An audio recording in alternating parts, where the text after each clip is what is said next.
En HE Radio presentamos AgroChile, con el gentil auspicio de Dicentro y por todas nuestras plataformas. Sí, tengan ustedes pero muy buenos días. Les saludamos en este domingo 18 de octubre, un día especial para Chile, obviamente. Esperamos que todo ande muy bien, que prevalezca la sensatez y recordemos que comenzó un estallido social, pero ojalá nos olvidemos y no cometamos la violencia y el saqueo y todo lo que ocurrió en ese 18 de octubre. Pero en este día estamos en otra materia. Vamos a hablar del agro, como siempre, los días domingos en este programa AgroChile. Estamos transmitiendo a través de www.hradio.cl para Chile y el mundo, también en www.he Televisión Digital y, por supuesto, por nuestra página de fanpage. 8 plataformas distintas para llegar a ustedes con muchísima información, como siempre. Y quiero saludar con mucho afecto a Guillermo Correa y a nuestro invitado Alex. Guillermo, un gusto tenerte acá en este programa de AgroChile. Mucho gusto, don Hernán, de estar hablando contigo nuevamente. Perfecto. Alex, ¿qué tal? Bueno, les robamos un poquito del día domingo. Alex Vega, un gusto de saludarte. Sí, ¿cómo estás, Hernán? Buenos días, gusto de saludarte y de estar acompañándote nuevamente. Sí, oye, estuvo con nosotros el Goyito Correa, ustedes lo conocen, gran personaje, gran amigo de muchos años, una amistad enorme, que él está encerrado hace ya 7, 8 meses, no puede salir por el tema de la pandemia. Una gran persona que nos acompañó también en este programa. Un programa que comenzamos a hacer porque creo que es importante, no solamente por un tema del clima, ¿no es cierto?, que nos ha afectado, de cambio climático y la escasez hídrica, sino la importancia que tiene la agricultura en nuestra provincia, en nuestro país, las ventajas comparativas que tenemos con muchos países frente a este rubro que es la agricultura, donde creo yo no hemos sabido aprovechar la oportunidad climática que tenemos cuando nosotros estamos en verano y producimos fruta buena, fruta fresca, y en invierno, estar en invierno en Europa, donde podríamos vender muchísimo más fruta, muchísimo mejorar esas exportaciones. Guillermo, ¿qué es para ti? Tú vienes del mundo y estás en el mundo siempre de la agricultura. ¿Cómo has visto estos efectos que ha ocurrido con el cambio climático en la parte, no solamente en la producción, sino que en muchos ámbitos de verdad ha afectado muchísimo? ¿Cómo te ha afectado a ti, a tu familia, a tu entorno el tema del cambio climático? Bueno, para nosotros ha sido súper complicado. Sobre todo, nosotros administramos también predios para terceros en distintas zonas. Entonces, lo hemos vivido en la zona de la provincia de Petorca de una manera más directa, pero también esto se ha ido empezando a ver en otras zonas, ¿ya? En la provincia de Petorca, como bien hemos hablado, hemos tenido que cortar ya numerosos predios, estas hectáreas que no hemos sido capaces de trabajar debido a la sequía, ¿ya? Hemos estado ocupando tecnologías de punta para poder mantener las plantaciones de todo, para el estrés hídrico, para el estrés térmico, y tratar de trabajar en la optimización del uso del agua. Pero como bien te he dicho, aquí hay un problema de infraestructura mucho mayor. O sea, no puede ser que cada vez que mientras haya más agua, uno ocupa más tecnología para ocupar el menor recurso posible, pero igual uno no logra competir contra esto. Para competir contra el calentamiento de esta zona, contra la falta de pluviometría, se requiere obras más grandes, se requieren obras de desalinización o represa, o distintas medidas, recarga de acuífero, pero que hayan, digamos, soluciones reales. La optimización, el uso de la tecnología tiene un límite. O sea, en medida que no haya agua, nosotros no vamos a poder seguir manteniendo los cultivos, y esto va a tener un efecto en el empleo, en la cantidad de personas que uno puede contratar, el efecto en la gente que cosecha. Ahí hay mucho trabajo mano de obra que va y viene, que en muchos casos es bien remunerada por los rendimientos de las personas que tienen. Sí. Entonces, y además están los proveedores. Al final es una cadena muy grande que es un poco invisible, pero de cierta forma afectando hasta el kiosco de la comunidad que está relacionada con este tipo de plantaciones o de predios agrícolas. Sí.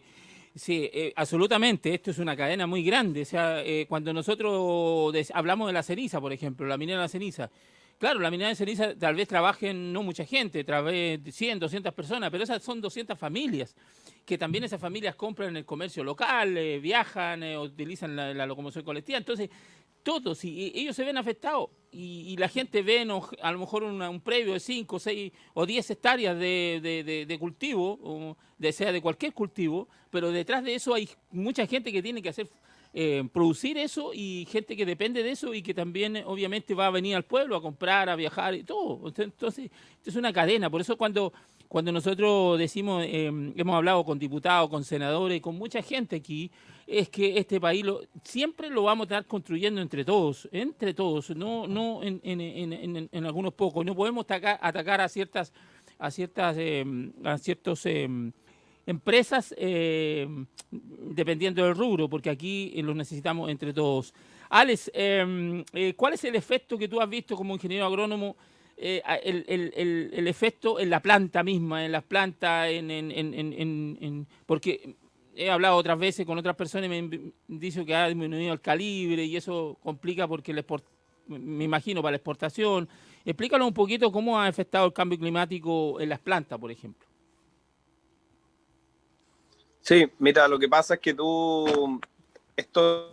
hay varias formas de abordarlo. La teoría dice que tú tienes que, lo primero es planificar tu campo para tener un nivel de excedencia de agua en un 15% de tus años, y tú en algún momento, toda esta zona, por ahí por el 2011 o 12, todos de alguna forma regulamos nuestra superficie pensando que ese año, 2011 o 2012, era nuestro piso, ¿te fijas? Yeah. Pero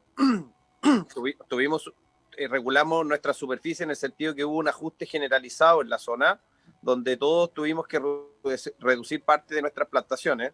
Entonces, tuvimos un 2015 y tú ahí eliminas parte de tu superficie o podas a tocón, esperando que cuando los árboles empiecen a demandar más agua, la situación pluviométrica haya revertido.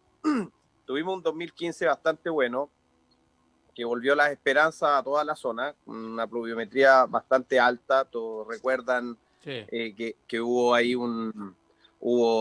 fue muy mediático porque salió en la televisión, la gente cuando vio la bajada del río. Así es. Y volvió a darle un segundo aliento a esta zona. Pero esto tuvimos un 2016 relativamente bueno, 2017, pero nos tocó un 2019 muy, muy malo.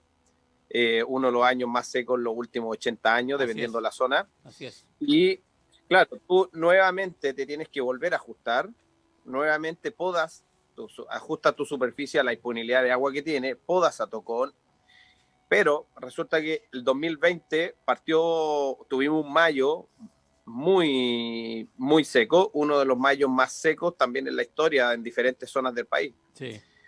Tuvimos un junio muy benigno, con lluvias casi toda la semana y hasta principios de julio, pero resulta que hasta ahí no más llovió, pues. Entonces seguimos con un déficit en relación a un año normal. No pudimos recuperar con la pluviometría de junio el déficit que teníamos acumulado el año pasado.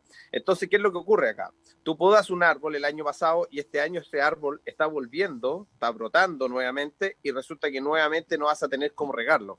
Entonces, como concuerdo con lo que dice un poco Guillermo, en el sentido de que, claro, tú usas tecnología, pero llega un punto en que ya no tiene más agua, entonces, y la tecnología ya no hace milagro, no puede hacer magia.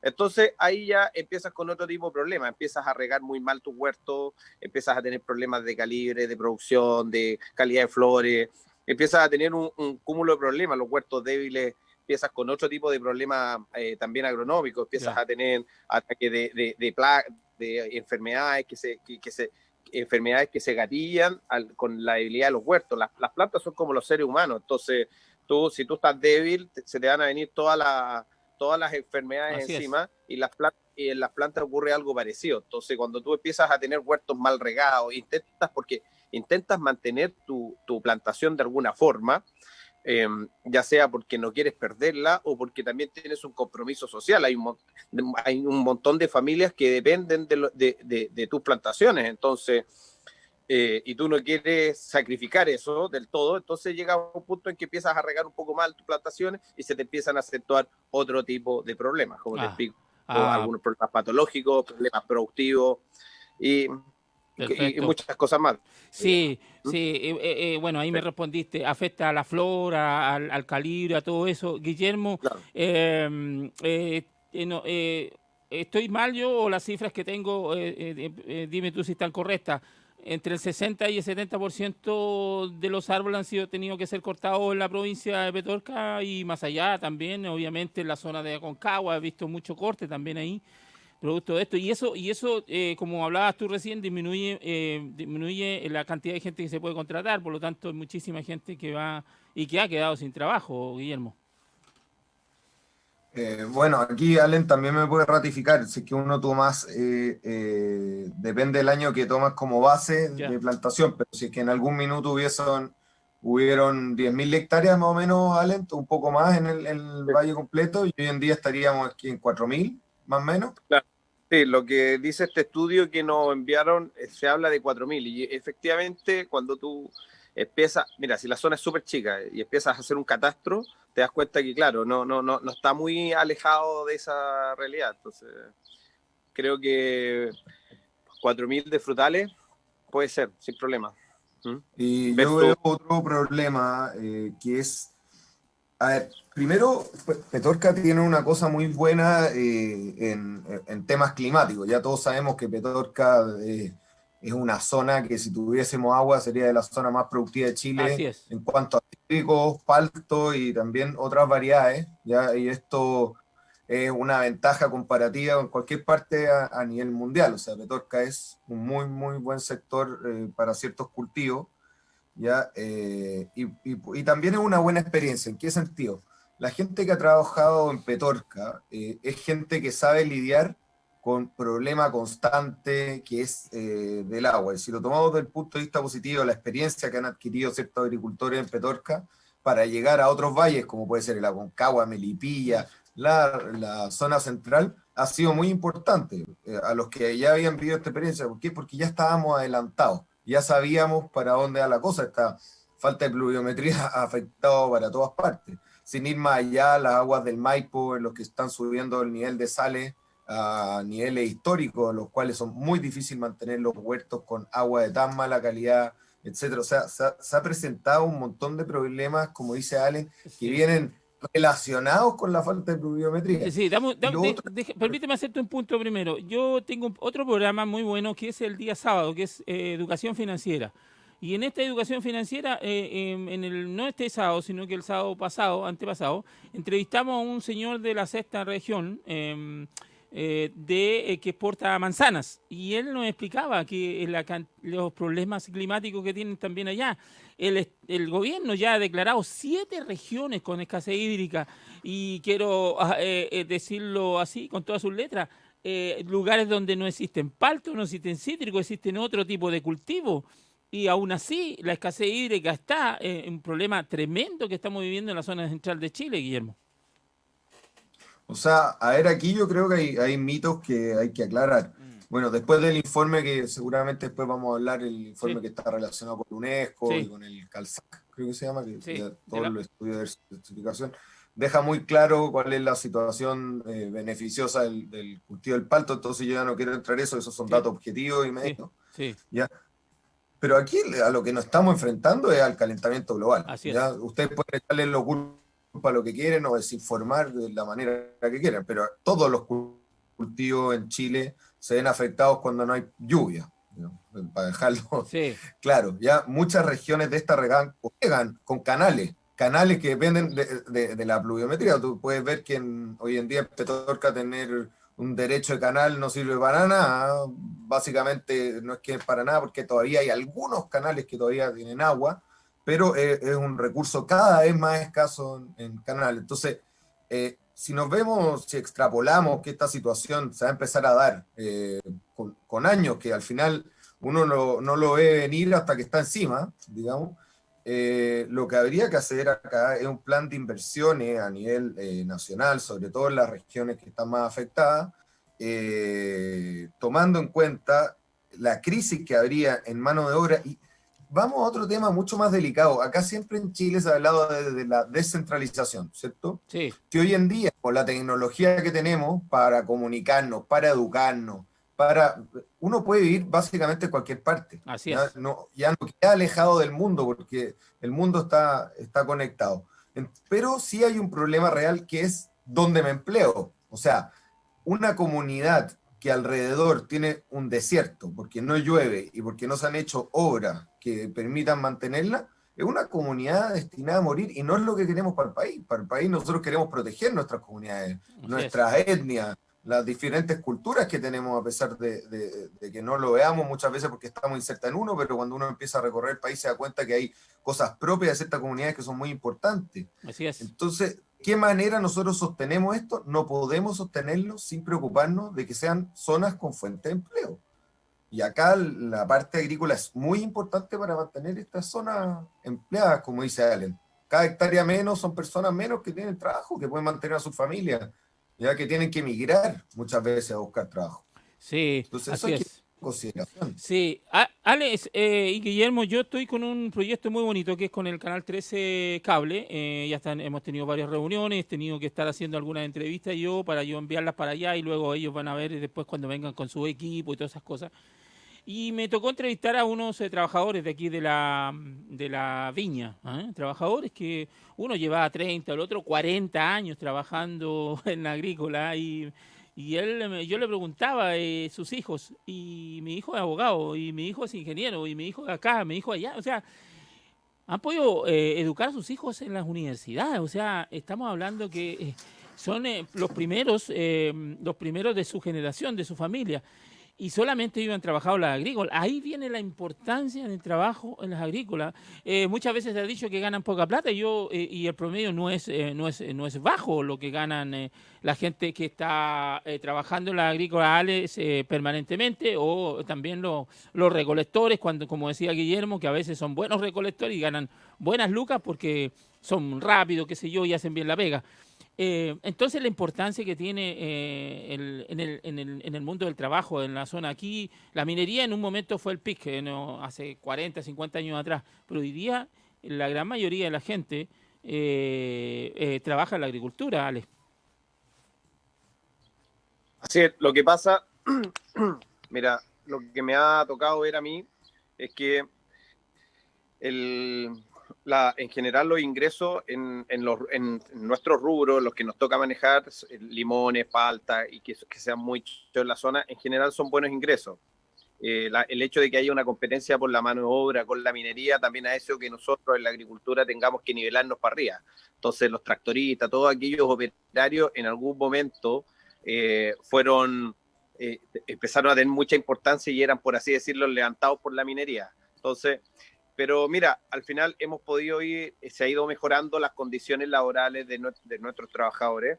En general, como tú sabes, es un trabajador un trabajador un poco más instruido, y muchos de nuestros trabajadores han podido seguir con estudios superiores, universitarios. Y fíjate que pasa algo bien especial, y es que muchos de ellos, a pesar de tener títulos universitarios, no miran Santiago necesariamente como un lugar donde vivir, sino que muchos de ellos ojalá pudieran desarrollarse en la zona. Entonces, en ese sentido, si muere la agricultura, como salía en este ejercicio, muere la ruralidad como paisaje. Entonces, no podemos seguir concentrándonos en las grandes urbes. Entonces, ese es el punto, ¿cachai? Y entonces deben existir, muchos de los hijos de nuestros trabajadores quieren integrarse en la zona y seguir desarrollándose acá. Entonces, y de ahí es importante que esto no puede morir. Entonces, por eso que nuestro llamado siempre ha sido a tratar de mantener la agricultura como actividad económica, y como concuerdo con lo que dice Guillermo, en el fondo, por eso que nosotros presionamos mucho a las autoridades con el desarrollo de de infraestructura que nos permita mantener nuestra actividad, digamos. Y que ojalá se puedan desarrollar mucho más. Esta zona es privilegiada en términos climáticos y no, estamos carentes de una de las 3 aristas de la producción, que es, tenemos el personal muy capacitado, en temas hídricos. Todos los que nos ha tocado trabajar acá, nuestros trabajadores son súper especializados, nosotros somos especializados en el tema, que seguramente, como dice, si nos fuéramos a otras zonas nos sería mucho más fácil desarrollarnos, acá somos un poquito, por así decirlo, hijos del rigor. Entonces, tenemos por un lado las capacidades de las personas, el conocimiento, tenemos el clima y nos está faltando una de las que es el agua. Entonces, pero eso es un tema para largo. Nosotros seguimos trabajando y presionando para que la actividad agrícola se pueda mantener. Y fíjate que hace tiempo atrás, Hernán, que seguramente tú lo sabes, muchos de nuestros campos hemos tenido que implementar buenos sistemas de certificación y certificaciones más específicas en temas ambientales y en temas hídricos para poder defender nuestras frutas en el extranjero. Y hay una de ellas que está muy relacionada con los temas laborales. Resulta que tuve que hacer un catastro sobre tuve que hacer unos informes de acuerdo a los ingresos de los trabajadores, sobre su salario, sobre el salario digno o el salario decente que se llama, cómo viven los trabajadores agrícolas y especialmente los rubros que nosotros desarrollamos. Y resulta que las conclusiones eran bien interesantes, que le llamó mucho la atención al auditor. Muchos de nuestros trabajadores están con casa propia, el 92%, 88% tiene auto, 68% tiene ingresos adicionales porque les permite muchas veces su ingreso invertir en una actividad adicional, tener un sitio, tener sus plantas de palta, tener algunos cultivos, algunos venden animales, algunos pueden desarrollar una actividad paralela. Cuando tú a veces tienes un ingreso tan bajo, todo tu ingreso lo gastas en tus necesidades básicas, pero cuando tienes un ingreso un poquito más alto, te permite ir apartando un parte de eso e ir invirtiendo en otras cosas. Entonces... Oye, Alex, una pregunta, ¿qué certificación es esta? ¿Es Rainforest? En Rainforest tuve que hacer una relacionada con el salario decente, entonces, muchas de estas, como te explico, 100% logran cubrir sus necesidades básicas y por lo demás el promedio de ingresos está un poquito más alto que los promedios regionales. Entonces, eso era son datos duros, es información abierta, se entregó con liquidaciones, con colillas de pago, entonces era que nos permitió tener indicadores económicos de la actividad laboral mejor que el promedio regional. Perfecto. Entonces, eso no puede morir, eso no podemos ir y tirarlo a la basura. Mucha gente, no me gusta hablar de la gente que critica la actividad, pero mucha gente que critica la actividad agrícola no ve estos datos o los pasa por alto porque hay temas ideológicos que son un poco más fuertes. Pero y esta es la realidad. Por eso, Alex y Guillermo, este programa se trata de eso, de entregar la verdad de lo que está ocurriendo. Espero me mandes esa información, sería muy relevante para nuestra subida de este programa, colocarla ahí, sería muy, muy importante esos datos. Y decirle que estamos en el 88.3 en toda la provincia de Petorca y más allá de ella. Saludar a los amigos de Quintero, que ayer nos saludabas con mucho cariño. Gracias por la sintonía ahí en la zona costera. También en www.hradio.cl de Cabildo al Mundo y en www.htv.cl por Twitter también en vivo y en directo a esta hora, que ya son las 11:25. Estamos en Agro Chile. Guillermo... la importancia que tienen los proyectos grandes. Tú hablabas tú sabes, y participaste en el seminario que hicimos acá en La Vega, pero yo también anteriormente había hecho el seminario en Petorca con el proyecto de Félix Francés, que te acuerdas, tuvimos una reunión por ahí. Y luego de hacer estos dos seminarios, estos dos proyectos fueron ingresados al Ministerio de Obras Públicas y también el Ministerio de Agricultura me invitó a un seminario que se hizo conjuntamente con los dos proyectos ahí en Santiago, en Lo Valledor.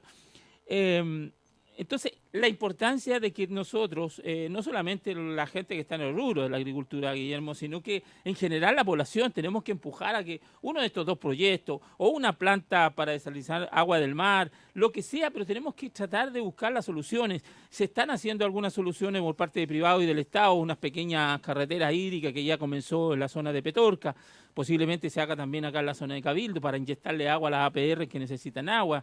Se ha creado una fundación FODEPE, que es una fundación muy buena que ha ido con ayuda concreta a la APR. Entonces, Guillermo, se pueden hacer muchas cosas, respetando a la gente que critica o que dice mil cosas que no viene al caso decirla. Pero yo creo que lo más importante es gastar el tiempo, Guillermo, en aportar, en buscar las soluciones. Por eso nosotros como medio de comunicación hicimos estos 2 seminarios con estos 2 grandes proyectos que le darían un crecimiento a nuestro país enorme. Demora muchos años en hacerlo, pero en algún momento se tendrán que hacer, Guillermo. Yo, afirmándome de todo lo que ha dicho Hernán, yo creo que Chile, como hablábamos con Allen, y no solamente en esta zona, sino que en muchas zonas de Chile, tiene ventaja competitiva objetiva ya en el tema frutícola, sí, ya de una serie de áreas. Y por $1.000.000 de venta, Chile es un país que en agricultura da mucha mano de obra, es decir, comparando el rubro agrícola en el mismo término de venta, si el rubro agrícola da 100 millones y la minería da 100 millones u otra industria da 100 millones en venta, digamos, la relación entre gente empleada por esos 100 millones de ventas en agricultura es claramente más alta que en otra industria. Mira. Y si pensamos que además tenemos una ventaja competitiva en esto, ¿qué me hace pensar a mí? En un mundo que está la tecnología revolucionando, entonces tenemos un cambio de labores, un cambio de mano de obra muy alta, en la cual si es que tú no te adecuas a esta tecnología y te vas educando, digamos, es muy difícil subirse al mundo laboral, pero por otro lado tenemos mucha gente que le gusta vivir como hablábamos, en comunidades, en pueblos, o en ciudades pequeñas, ¿ya? Y que estaría muy interesado en tener trabajo agrícola. Yo veo que la estrategia a nivel Estado, porque ya no hablemos de gobierno, los gobiernos van y vienen, tiene que ser una estrategia aquí a largo plazo, ya que no dependa de los políticos de turno, digamos, debiese ser inversiones en agricultura. El país tiene ventajas competitivas, ¿ya? Y hay posibilidades de hacer estos proyectos, ya sea el proyecto que sea. Mi punto de vista es que se elija el proyecto que sea más conveniente para cada sector, digamos, así es. ¿ya? ¿Por qué? Porque al final son más o menos competitivos según el costo que tenga de llegar con esa agua, y de cierta forma ese costo se le traspasa o al pequeño agricultor, al mediano o al grande, ¿ya? Como puede ser la estructura que tiene el Convento Viejo en la sexta región, súper atractiva. Entonces, como Estado, debiese crearse estas políticas para desarrollar aún más el agro, porque nos va a permitir ya pasar este shock de la revolución tecnológica, dando nuevo empleo, y hay una tendencia a nivel mundial en el consumo de fruta fresca y sobre todo en las frutas que te aportan nutricionalmente. Si uno calcula el gasto de agua por nutriente aportado al consumidor que hay en Petorca, por ejemplo, que es una provincia altamente que produce mucha palta, digamos, que es nutricionalmente muy alto, y uno hiciera el ratio litro de agua por nutriente aportado, es muy alto. O sea, estamos aportando alimentos de calidad que ayudan a una mejor situación de salud de la población, ya sea en temas de corazón, de colesterol positivo, etc. ¿Ya? Entonces creo que aquí no podemos sesgarnos en la mirada ni el país, sino que tenemos que ir un poco más allá y pensar qué es lo que se viene y cómo podemos mejorar, ¿ya? Y en una economía en crisis, que es lo que estamos ahora, la mano de obra ya es de las grandes formas, la inversión pública, de bajar la cesantía. Entonces, ¿por qué no aprovechar este minuto ya en hacer esta obra, en desarrollar estos proyectos, bajar la cesantía y darle continuidad de empleo en ciertas comunidades? Yo lo encuentro una cosa muy lógica de hacer, pero como tú bien sabes, acá hay un montón de organizaciones, intereses que hay que conversar con ellos para poder lograr esto. Así es. Ale, lamentablemente lo hemos conversado con muchos políticos aquí por el tema del plebiscito, hemos tenido muchísimos invitados. senadores de todas las bancadas, diputados, en fin. Estuve con el subsecretario de Economía hace unos días atrás, con el subsecretario de Minería. Estuvimos con Ricardo Aristía también y hablando con ellos y lamentablemente tenemos que seguir recurriendo, Alex, a la voluntad política para estos grandes proyectos. Si bien es cierto, son proyectos muy caros, todo lo que se sea, pero conversaba hace 2 días atrás con Juan Sutil, que me va a acompañar este martes un rato acá en la radio, presidente de la CPC, y él también muy entrado en el rubro de la agricultura. Y que él podría conseguirse en poco tiempo los recursos para hacer el Requemos Chile. Lo mismo decía Félix. Félix dice que los recursos están, hay muchos inversionistas a nivel internacional que quieren invertir en esto. Pero lamentablemente pasamos por una voluntad política del Ministerio de Obras Públicas que lo declare de interés público para que pueda desarrollar, empezar a hacer ese desarrollo de investigación, de preparar el proyecto. Y eso es lo penoso, ¿vale? Seguir apelando a la voluntad política. Sí, por supuesto. Lo que pasa es que, a ver, falta más miras de largo plazo. Todos los grandes proyectos de infraestructura hídrica en Chile son muy antiguos, son de la época de las horas, incluso bastante más anteriores también. Caso emblemático es que la quinta región no tenga un embalse como tienen en otras regiones, como tiene la cuarta, por ejemplo. Entonces, claro, son proyectos de más largo plazo, de a poco se van concretando, ahí tú ya ves que se está construyendo el embalse Las Palmas, que debe llevar muchos años de tramitación. Dependemos de la voluntad política, porque en el fondo es algo que ya es archirrepetido. Muchas veces los gobiernos velan por sus 4 años que le toca el turno y tratando de hacer las cosas necesarias para ganar la siguiente elección. Entonces, en ese sentido, no hay una política de largo plazo como la tienen quizás, por ejemplo, nuestros países vecinos, como en el caso de los peruanos.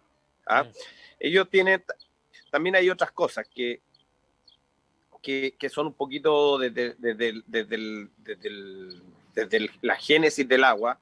En Chile, el tratamiento ilegal del agua necesariamente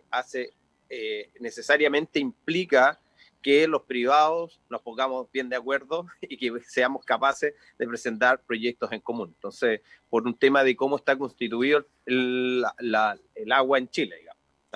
En Perú tiene otro tratamiento y esto permite otras cosas que no quiero echar a detallar un poco más, pero muchas veces van a ser todas las presiones que podamos hacer van a nacer en el sentido de que estemos organizados y de que podamos presentar proyectos como el que lidera Juan Sutil, o como este señor que lidera la carretera hídrica, o como los proyectos que más locales, como los embalses y cosas por el estilo. Mira, afortunadamente la necesidad, Hernán, ha hecho que estemos un poquito más organizados que otras regiones o que otras comunidades, por lo menos en el tema de agua subterránea, que es lo que me ha tocado trabajar a mí, y que estamos partiendo un nivel de organizacional que no existe en otras regiones, que está muy valorado por las autoridades y que no va en el tema de los pozos del agua subterránea, que está muy bien valorado por las autoridades y que estamos intentando replicar el modelo de Copiapó, que es la única región que funciona los pozos todos con una organización central controlada y que permite hacer un manejo más eficiente del recurso. Esta provincia es la segunda en Chile que tiene este nivel de comunidades y en ese sentido yo creo que vamos caminando bien, al menos en la parte local. Estamos partiendo, trabajo con las autoridades, para solucionar los problemas del agua potable rural, para solucionar problemas con algunos pequeños agricultores. En ese sentido yo creo que vamos bien encaminados, pero aquí también hace falta el apoyo para las mega estructuras que van a permitir el desarrollo de Chile en los próximos 50 o 100 años. Perfecto, Alex. Claro. Guillermo, a mí no sé, a lo mejor ustedes tienen mejor información, pero me parece, ¿por qué se aprueba un embalse donde está localizado hoy día ahí en Las Palmas, siendo que, ¿por qué no se hizo la cabecera del valle arriba, en Chincolco arriba, para que hubiera abastecido con agua todo la zona? ¿Y por qué se hace ahí? ¿Se hace esta inversión? ¿De dónde va a llegar el agua para llenarlo? Bueno, el agua viene del sobrante, ¿o no, Allen? Si no me equivoco. en el fondo el exceso del sobrante iría a llenar el embalse de Las Palmas. Pero ese va a llegar de Las Palmas hacia abajo, o sea, no, de ahí para arriba no. ¿Cómo llegan? Sí, lo que pasa es que en su minuto el proyecto era hacer, yo no sé este embalse de Las Palmas, pero lo que a mí me han presentado eran embalses un poco más pequeños, ¿ya? Debido a los caudales de los ríos que tenemos hacia los cabezales, que iban regando distintas zonas, ¿ya? Hoy en día se habla mucho de que esta política de embalses un poco más pequeños, obras que son más pequeñas, son más eficientes que un solo embalse grande, ¿ya? El tema es por dónde se parte o quiénes benefician primero, porque como tú dices, esa zona de Las Palmas quedó muy seca, o sea, hoy en día va a permitir que se desarrolle esa zona, pero también tenemos los problemas hasta los cabezales, o sea, aquí Allen también es parte, digamos, y maneja las partes más altas del valle de Talicagua hacia arriba, ya que tienen un poco más agua, pero si vemos desde pasado Cabildo hacia abajo, o inclusive Cabildo hacia abajo, ya tenemos graves problemas de agua. Y yo creo, Allen, que también acá hay un problema.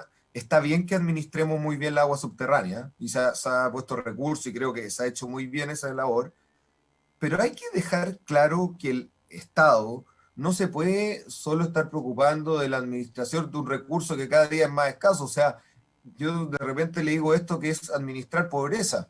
¿Por qué? Porque es un recurso que todos los años va bajando, y que por muy bien que lo administremos, lo cual encuentro que es importante administrarlo bien, tiene que haber alguna política obligatoriamente que traiga más el recurso, porque o si no, ¿qué va a terminar? En una reducción, en una muerte lenta.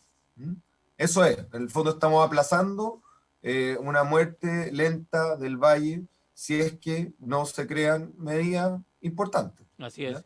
Y por ende nosotros como agricultores, incluyendo lo que representa Allen y una serie de personas que han estado aquí, debiésemos tener una unión, ¿ya? Para ir presionando esto. De cierta forma lo están haciendo, porque Allen pertenece a las comunidades, Mario Paso y una serie de personas que están trabajando en estos temas y presionando, pero la unión aquí va a ser la fuerza para hacer un cambio de switch respecto a la estrategia de acercamiento. Yo no sé, a mí me gustaría escuchar la opinión de Allen también. No sé. Sí, pero antes de ir contigo, Ale, aquí ya van 11 Ceremi, entre ellos el Ceremi de Obras Públicas y el Ceremi de Agricultura. Hablamos estos temas aquí en la radio, y los Ceremi están comprometidos a acompañarnos, a hablar con los ministros en algún minuto, porque creo que esa reunión que tuvimos el año pasado con el ministro de Obras Públicas, y yo quedé plos cuando la explicación que me dio que por qué no se hacían estos embalses que dice Guillermo, estos embalses de cabecera y todo, porque no, dije, cuando yo pido la plata, dice, la respuesta es, no te puedo pasar plata, en términos simples lo estoy diciendo, explicando simple, no te puedo pasar plata, le dicen al ministro, porque hoy día no llueve, y entonces, ¿cómo hay a llenar los embalses? Vaya a gastar plata y después no tenéis cómo llenarlo. Yo de verdad me sentí, no supe qué decir ante esa explicación de un ministro, en este caso, Ale. Sí, lo que pasa es que es un poco lo que veníamos conversando. Lo que pasa es que la economía es súper simple, tienen que se administran los recursos, las necesidades son infinitas y los recursos son limitados. Entonces lo que hace es intenta poner los pesos donde obtienen una mayor rentabilidad social o política en algunos casos. Así es. Entonces, en ese sentido se van limitando, pero también los embalses en la zona... desconozco los bemoles de cada uno, porque en algún momento hubo una mesa hídrica que estuvo trabajando, si mal no recuerdo, hasta el 2010 o 2011, que el objetivo principal era conducir a la construcción de los embalses. Entonces se llegaron con proyectos a nivel de factibilidad, y se iban a iniciar los estudios ambientales.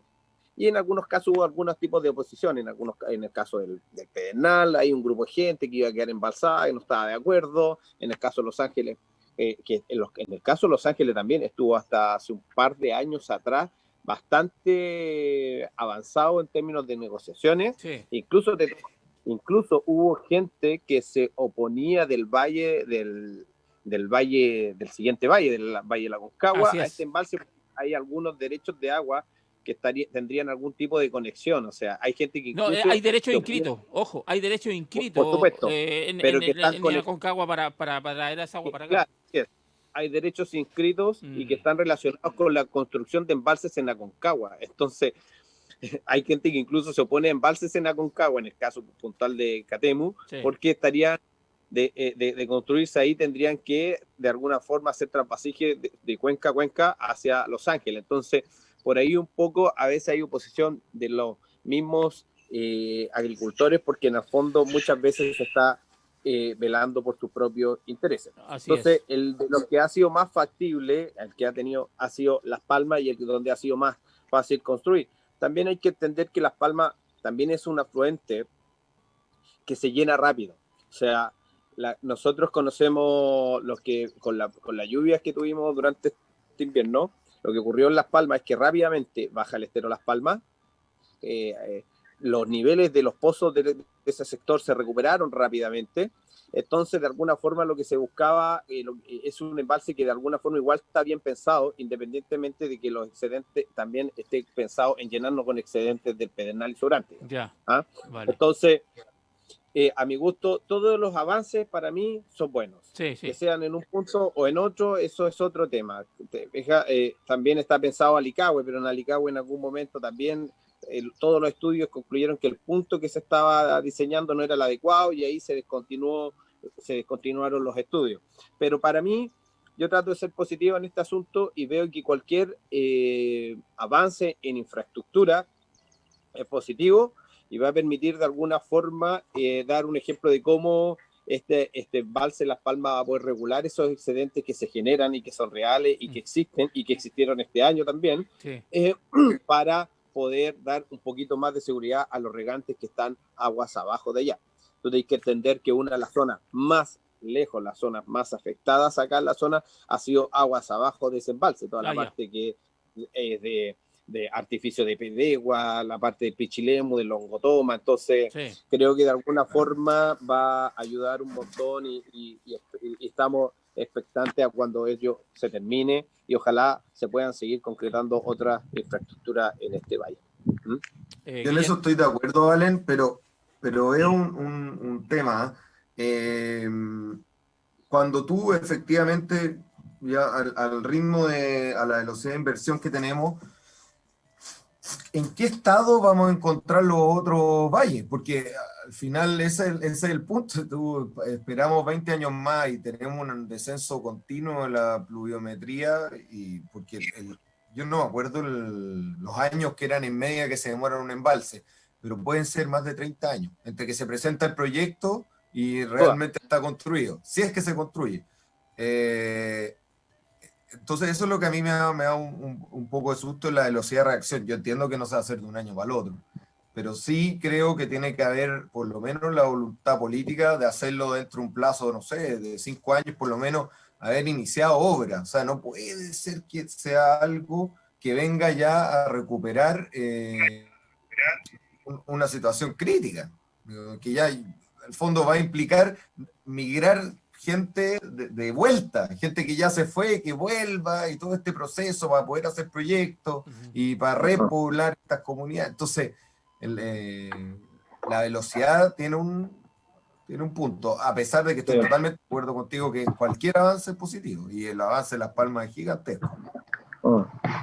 Sí, me parece muy bien, muchachos. Mira, quiero recordarle a la gente que estamos en un programa Agro Chile, como todos los domingos, de 11 a 12, con grandes invitados para conversar sobre el mundo agro, sobre la importancia que tiene la agricultura en nuestra provincia de Petorca, con el gentil auspicio de Dicentro. A esta hora son 11:45, estamos con Alex Vega y Guillermo Correa. Muchachos, el tema va a ser siempre un temazo, el tema de los embalses, pero fíjate que yo vengo siguiendo este tema de los años 90, bueno, ya soy bastante más viejo que ustedes, y el último estudio que se hizo acá por el tranque Los Aromos, perdón, el tranque acá del interior de Cabildo, que estaba hablando Alex recién, que está en el Guayacán. Los Ángeles. Los Ángeles. Lo hizo Sergio Romero, senador, fue senador, también participó en el gobierno militar en los últimos años, y llega a la democracia y asume Patricio Aylwin. Y ese informe se entregó y costaba en ese minuto $200 millones hacer ese embalse. Y lamentablemente Chile no tenía ese recurso, tenía que pedir un crédito, y el crédito, según el nuevo gobierno, decía que no daba los números, y por lo tanto se iba a hacer un nuevo estudio. Y lo hemos llevado 20, 30 años en estudio. Creo que hemos gastado mucho más de $200 millones en puro estudio y no se ha hecho lo demás. Vuelvo a hace un rato atrás, voluntades políticas, decisiones políticas. Y yo digo que cuando aparecen estos problemas que tenemos hoy día con escasez hídrica, con un tremendo problema de tema de agua, aparecen los políticos dando solución y hablando y todo. No tengo nada contra los políticos. De hecho, yo creo que el país tiene que tener políticos y tiene que haber democracia y tiene que haber una buena pega ahí en el Parlamento. Pero también tienen que entender ellos que no se pueden seguirse atrasando con estos temas, o sea, seguir de estudio en estudio, porque yo asumo hoy día como gobierno de centro-izquierda, después de centro-derecha, no me gusta el que hizo esto otro. O sea, aquí no se trata de gusto, aquí se trata de hacer infraestructura que nos permita de una vez por todas asegurar el consumo de agua para las personas y obviamente el consumo de agua para la agricultura, para que estas personas, que una vez teniendo su consumo de agua para su uso personal, también tengan el trabajo y de poder trabajar y llenar la olla, como se dice, estimado Alex. Así es. Sí, no, sin duda que se necesita el recurso cuanto antes. Por ahora seguimos mirando hacia el cielo que la lluvia solucione nuestros problemas. Pero mira, yo creo que hay que seguir apoyando las iniciativas, especialmente las privadas, las que ha presentado Juan Sutil, que al parecer es una de las más razonables que existen. Tenemos que seguir apoyando como gremio, como comunidades de agua, siempre ese tipo de iniciativas y tratar de ir apoyando detrás de lo que ellos, que son los precursores en este tema. Y sin duda va a haber oposición, Hernán. También hay mucha oposición a estos temas, que no quiero dar tribuna, pero también han habido oposiciones, grupos con otras formas de pensar y otras formas de ver el tema ambiental, y ese es un punto. Hay mucho sesgo hacia los extremos medios ambientales y que de alguna forma van dificultando también. Y eso es un tema. Sin duda que son mitos, que hay mucho mito en este asunto y que de alguna forma también van entorpeciendo este trabajo. En el caso, a mí me tocó ver una de las irrigaciones en Perú y es tremendo, o sea, el beneficio que eso está teniendo es tremendo, y son kilómetros y kilómetros y son caudales tremendos, y ahí en el fondo es un tema de decisión nomás. Sí, lo que se hizo en California, lo que se hizo en Perú, y también tú estuviste en Israel, me acuerdo el año pasado, el antepasado, estuviste en Israel viendo otras realidades. ¿Qué nos falta a nosotros para imitar la buena acción que hizo Israel? En este caso, Israel era un desierto y lo hicieron florecer. Lo que pasa es que en el caso, que no quiero entrar en temas un poquito más políticos porque estamos en un momento más delicado. No político, yo digo, ¿qué se hizo ahí? Es que tiene que ver, es que tiene un poco que ver, en el caso de Israel específicamente, el agua es un país súper abierto desde el punto de vista económico, es súper abierto, súper liberal, pero desde el punto de vista del agua es súper centralizado, ¿ya? Entonces el Estado tiene un control absoluto del agua. Entonces, todo es estatal, pero también entonces, en ese sentido, toda es el Estado el que hace a través de unas empresas que tiene, a través de concesiones, que es lo que se está planteando también para Chile, para los embalses. Y tampoco se está diciendo que el Estado saque toda la plata. Aquí lo que se está hablando en Chile también son de concesiones y donde finalmente el que lo va a terminar pagando es el privado, por el uso del agua que va a tener. Entonces, en ese sentido, eso funciona más o menos parecido. Allá son concesiones que da el Estado y donde hay un control y la gente tiene que pagar por metro cúbico consumido.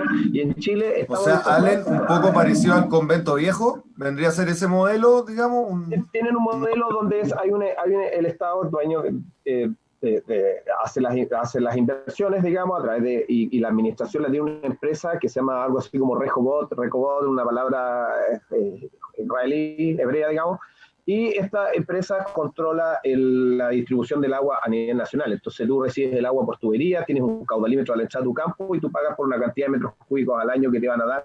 Entonces tú tienes que obtener el mayor de rentabilidad posible en términos productivos y económicos por metro cúbico que te está entrando al campo. Entonces es un concepto. ¿Los costos eran competitivos? ¿Te acuerdas de eso, no? Sí, por supuesto. No, se hizo más o menos lo que se plantea acá, Guillermo. Más o menos se habla de 50, 60 centavos de dólar el metro cúbico. Entonces son valores que más o menos se hablan acá para estas encuestas de desalinización y cosas por el estilo. Entonces, ¿qué es lo que tratan de, en ese sentido tienes que tener... entonces, lo que pasa es que y está desarrollado de otra forma. Ahora, los agricultores pagan por una cantidad de metros cúbicos que te llega a la puerta de tu campo, y un poco lo que veníamos conversando recién sobre mantención de la ruralidad. En el caso de Israel, tienen una necesidad política de abarcar la mayor cantidad de territorio posible por la historia que nosotros sabemos. Entonces, en ese sentido, a ellos no les da lo mismo que el desierto, que esos 300 kilómetros de desierto estén inhabitados, tienen que estar habitados. Entonces, y ahí han ido desarrollando la agricultura hacia el desierto, que un poco lo que plantea Sutil acá, de llegar hasta la tercera región con la carretera hídrica. Entonces, porque de alguna forma va tomando posesión geopolítica de los territorios. Entonces, y hay grandes urbes en medio del desierto, como la ciudad de Beersheba, que es una tremenda ciudad en medio de la nada, y rodeada de campos y en el fondo habla de una posición territorial. En ese sentido, las carreteras, lo que hacen las carreteras hídricas, ya tratan de llegar a los puntos más aislados de tal manera de ir tomando posición territorial. Perfecto, Ale. Pero el modelo es súper simple, si no es complejo. El modelo es una empresa centralizada que tiene el control del agua a nivel nacional y te vende por metro cúbico en tu campo y tú tienes que pagar una cuota. Y esa agua viene de diferentes fuentes, entre esas aguas subterráneas, aguas salobres que son desalinizadas, digamos, y también de las aguas urbanas que también es tratada, y hay grandes plantas urbanas que el agua la tratan, las aguas la reocupan, la reutilizan y generan sus productos como fertilizantes, aguas limpias y energía de los gases que estos emiten. Entonces, es un modelo bien que funciona bastante bien pero es diferente. Es diferente como el tratamiento legal del agua es diferente al tratamiento legal, y eso es un poco el tema que abarca el tema político. Oye, muchachos, se nos fue el tiempo volando, son las 11:54. Guillermo, una apreciación final en este programa. Quiero agradecerte, por supuesto, la gentileza de poder compartir con nosotros esta mañana de día domingo. Les robamos ahí a la familia una horita ahí para compartir con la gente que nos está escuchando, que nos está viendo, las apreciaciones y pensando en el futuro, pensando en las soluciones de este tema tan relevante que es el mundo agrícola, Guillermo. Bueno, una última apreciación. Yo quiero, agradecerte en primer lugar de poder estar aquí. Yo creo que acá con Allen y con una serie de otras personas, sí, todos queremos un empuje hacia adelante.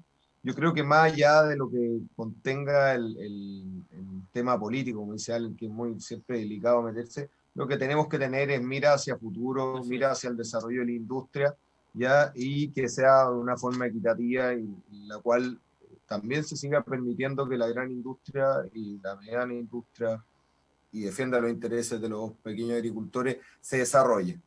¿Por qué? Porque esto es lo que permite que el país crezca, lo que permite que haya mejor calidad de vida, como decías tú, que haya gente que pueda llevar a sus hijos a estudiar carreras universitarias, ya a poder cambiar su situación, o inclusive los empleos del mismo agro, que también algo dijo Allen, y también lo veo yo por la cantidad de tecnología que estamos aplicando, están empezando a subir de nivel. Entonces, la gente que hoy en día el agro requiere, con la tecnología que ocupamos, también es de mayor capacitación, con acceso a mejores remuneraciones, y eso requiere desarrollar la industria. Siempre hay que tomar en cuenta que sea una cosa sustentable, ya que no hayan abusos de ningún tipo y que esto esté bien regulado, pero sí con mira al progreso. O sea, un país que deja de tener mira al progreso es un país que se estanca y que el único concepto que vamos a desarrollar ahí va a ser repartir pobreza y no repartir mejores oportunidades y mayor desarrollo para las personas y las familias, que es lo que queremos. Perfecto. Alex, una última apreciación. Igual quiero agradecerte muchísimo por compartir con nosotros esta mañana. Hoy al final del programa no me dejen solo en la cámara, me esperan un segundo y yo les aviso ahí cuando ya estemos fuera, por favor. Alex. Sí, muchas gracias, Hernán, por la invitación, y bueno, concuerdo con Guillermo que en el fondo tenemos que seguir desarrollando nuestra actividad. Esperamos siempre que puedan llegar los recursos hídricos, que es lo que más necesitamos. Las ganas están de seguir trabajando acá, las ganas de seguir avanzando, de traer desarrollo, de seguir trabajando con las comunidades, con nuestras comunidades vecinos, con los comités de agua potable, seguir apoyando en sus gestiones y en todo lo que necesiten. Entonces, en ese sentido, tenemos conciencia de que queremos desarrollo para la comuna, queremos desarrollar la agricultura, pero queremos que nuestros vecinos, que los comités también funcionen, y estamos dispuestos a apoyar en todo lo que se necesita para que todos podamos vivir armónicamente y poder traer desarrollo a la zona. Perfecto. Gracias, Guillermo, y gracias, Alex. Hasta aquí llegamos en este domingo, domingo 18 de octubre, final del programa AgroChile. Gracias por la sintonía, nos reencontramos el próximo lunes. Chau, chau, gracias. Gracias. Hemos presentado AgroChile por HE Radio y HE Televisión y por todas nuestras plataformas, con el gentil auspicio de Dicentro.